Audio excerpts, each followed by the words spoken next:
welcome back to the 27. I'm extremely happy to present to you the 1974 Porsche Carrera RSR 3.0 in all its rear-engine naturally aspirated glory.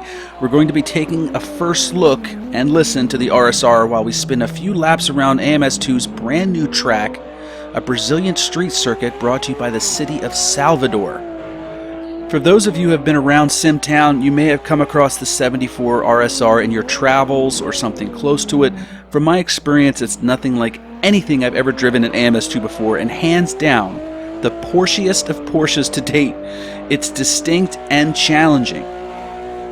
The 74 RSR was built by Porsche from scratch as a racing machine, meaning it wasn't adapted to racing. It was born to race and introduced the wide tire technology era in GT racing. 13-inch rear tires, guys. It was the most successful Group 4 car of its time, sweeping IMSA, Trans Am, and the FIA World Championships the year it was introduced. When I sat in the car and put on the VR headset, the retro vibe hit. I went into the initial testing with the idea of trying to recognize the legendary and distinct Porsche 911 driving experience, the planted rear end, the fantastic initial turn-in, as well as the struggles at high-speed cornering. The 74 has all this and then some. Your first impression is going to be the dramatic and exaggerated weight shifts, trying to come to terms with how the car handles throttle and brake inputs at different speeds, and then you're going to turn the wheel and try to learn all of that all over again.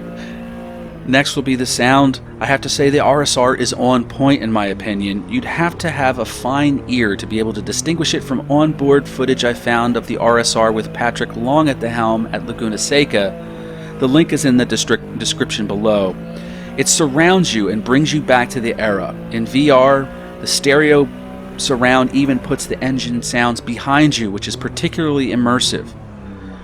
It was known to be well balanced, relatively soft, and easy to drive on the edge. It is conjectured that part of the reason for its enormous success was its drivability. I didn't get that, mostly due to my lack of experience in this era of GT driving. So ultimately, I did not find it out of the box drivable, quote unquote, like you would with a GT3R or a Cup. Patience is the key with this car as you get to know it. You feel like the car can handle certain stressors and your mind will be further up the track. But beware to not go too far ahead because it has a tendency to get away from you quickly right where you're sitting. Sudden wheel or pedal inputs and the car will let you know about it. It's forgiving in a large way, but if you ask too much of it, it will be harder to get it back, pointed in the right direction, and then up the track. It was the first time I spent in AMS2 or any sim for that matter, more concerned about the experience and learning the car than trying to immediately adapt the car for racing.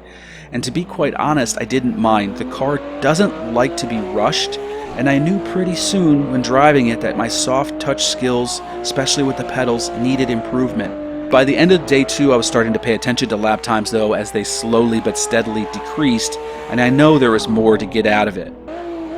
That brings us to Salvador, the capital of happiness. A tight and temporary street circuit with only one, what seems like 10-foot long straightaway. Built in 2009, I'm not sure if the RSR has ever driven here except for maybe a one-off historical race, but I think it was a fortunate happenstance that this track was released with this car because I think the combination is intriguing. It doesn't have undulations, but it has the bumpiness that you would expect from a street circuit, and virtually every corner at this track is challenging for the RSR.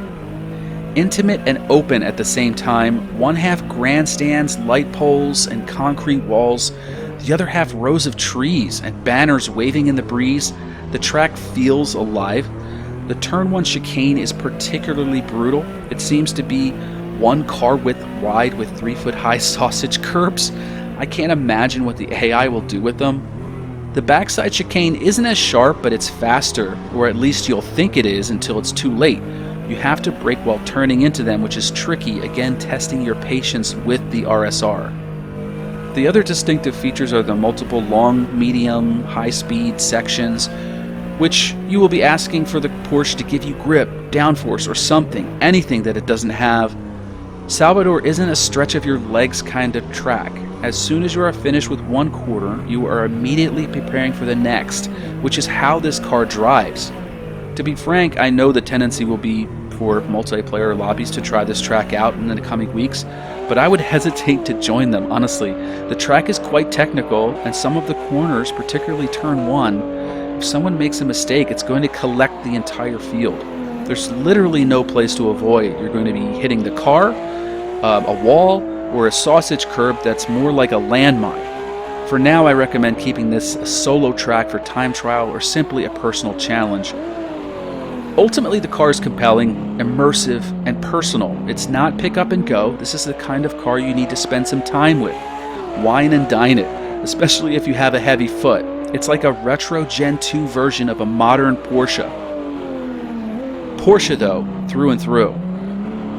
Salvador is a great personal challenge type track. I'm interested to see how modern or faster cars handle it. The 74 RSR is not slow, but it's not fast either, and Salvador seems like it's almost on top of you at some points.